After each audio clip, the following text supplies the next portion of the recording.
সুপ্রভাত বন্ধুরা, তোমরা সবাই কেমন আছো? চলে এলাম আর একটা নতুন ব্লগ নিয়ে। আজকে ম্যাডামকে দেখো, কোলে ছাড়া খাবেই না কিছুতেই। কোল থেকে যতবার চেয়ারে নামিয়ে দিচ্ছি ততবার দৌড়ে দৌড়ে পালাচ্ছে। কি জ্বালা বলো তো। নামিয়ে দিলে হয় একবার, বাইরে অমনি দৌড়। দেখো কোথায় রে তুই?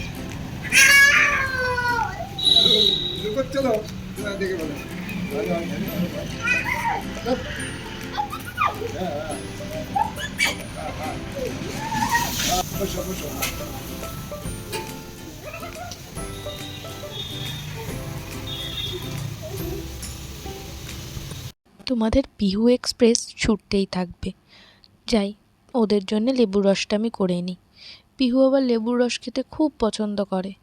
আমার বা ওর জেঠিমার যদি কোনোদিনও মনে না থাকে, ও কিন্তু ঠিক বলবে, মাম্মা জুস, মাম্মা জুস।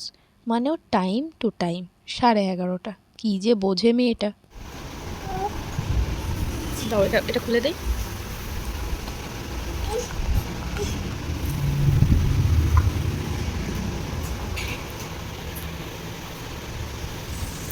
মাম্মামের লেবু রস খাওয়া হয়ে গেছে।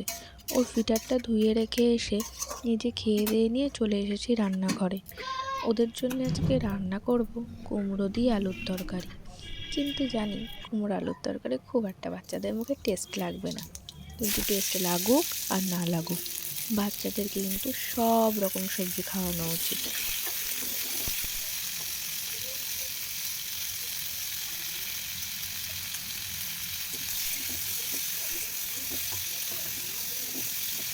দেখো, আমার রান্না কিন্তু প্রায় শেষ, জলও দিয়ে দিয়েছি। দেখলেই তো পুচকুদের আলু কুমড়োর তরকারি কমপ্লিট হয়ে গেছে। ওদের ভাতটা প্রেশারে বসিয়ে দিয়ে এসেছি। মানে আমরা বড়রা যে ভাতটা খাই সেটা তো একটু শক্ত হয়, ওটাই জাস্ট প্রেশারে দিয়ে 2টো সিটি মেরে নিই। তাহলে একটু নরম হয়ে গেলে হাত দিয়ে মাখতে একটু সুবিধে হয়। এখন তো আবার নতুন মায়েরা, মানে আমিও নতুন মা, সবাই সুবিধার্থে কী করে, ওই মিক্সিতে একটু ভাত পিষে নেয়, যেটা কিন্তু একদম ঠিক না। ডাক্তাররাও খুব বারণ করে। বাচ্চাদের খুব অসুবিধা হয়, ওরা চিবাতে ভালোভাবে শেখে না। তার জন্য না ওরা বড় হয়ে গিয়ে কি হয়, যে ভাতগুলো যে চিবিয়ে খেতে হয় এই জিনিসটাই শেখে না। এই সেম প্রবলেম আমার পাশের বাড়িতে একটা বাচ্চা মেয়ের আছে। তার এখন 7-8 বছর বয়স, কিন্তু সে চিবিয়ে খেতে পারে না, জল দিয়ে গিলে গিলে খায়। মানে এরকম একটা কন্ডিশন। এরকম ছোট ছোট ভুলগুলো না বাচ্চাদেরকে ছোটোবেলার থেকে যদি দেখা হয় তাহলে কিন্তু অনেক সুবিধে হয়।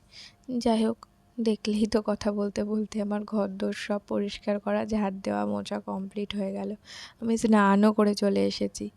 এবারে চলে যাব ছাদে জামা কাপড় মেলতে। ও বাবা, পুচকেটাও চলে এসেছিলো, ওকে নিয়ে যেতে বললাম। না হলে এই ছাদে যা গরম, রোদ ছেড়েছে যা। আমি জামা কাপড়গুলো মেলে নিই তাড়াতাড়ি। ওর খিদেও পেয়ে গেছে, দুপুরের ভাতটা মেখে খাওয়াতে যাব। কিন্তু কথা হলো, আলু কুমড়োর তরকারিটা আবার কতটা উনি অ্যাকসেপ্ট করবে। কারণ আমাদের পিহু রানীর কিন্তু টেস্টের দিক থেকে ভীষণ বাবা, টেস্ট এদিক ওদিক হলে মোটে খাবে না ম্যাডাম।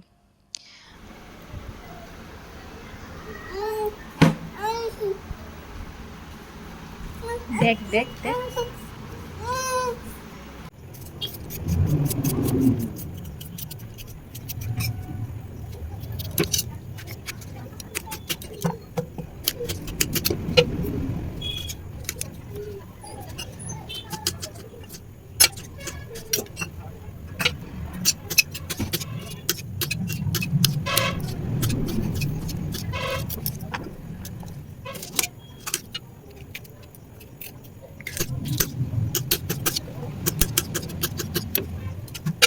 চলে আসলাম রাতের রান্না করতে।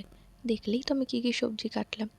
আমার না সবজি কাটিংয়ের আওয়াজটা এত ভালো লাগে, যার জন্য ওখানে আর ভয়েস ওভার দিতে ভালো লাগে না। আমার পার্সোনালি ভালো লাগে না, তাই দিলাম না। জানি না তোমাদের কার কেমন লাগবে। তো যাই হোক, দেখতেই পেলে আমি রান্না করছি। আমাদের পিউরানি আবার এসে হাজির, উনিও রান্না করবে।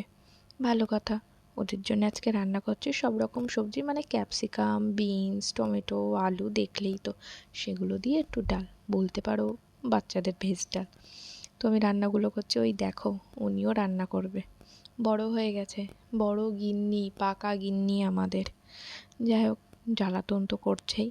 জল দিয়ে অলমোস্ট আমার ওদের তরকারিটা করা কমপ্লিট, সরি ডাল। এবার ওদের ভাতটা আমি বসিয়ে দেব, কিন্তু ও যা দুষ্টুমি করছে, দাঁড়াও ওকে রেখে আসি। ভাতটা আমি এবার বসিয়ে দেবো, তার জন্য জল দিয়ে দিয়েছি। দেওয়ার পর আর কি চাল ধুয়ে দিয়ে দেবো, যেটা অ্যাজ ইউজুয়াল সবাই জানে। Okay, tata, bye bye. Please subscribe to my channel মোস ক্রিয়েশন, প্লিজ সাবস্ক্রাইব।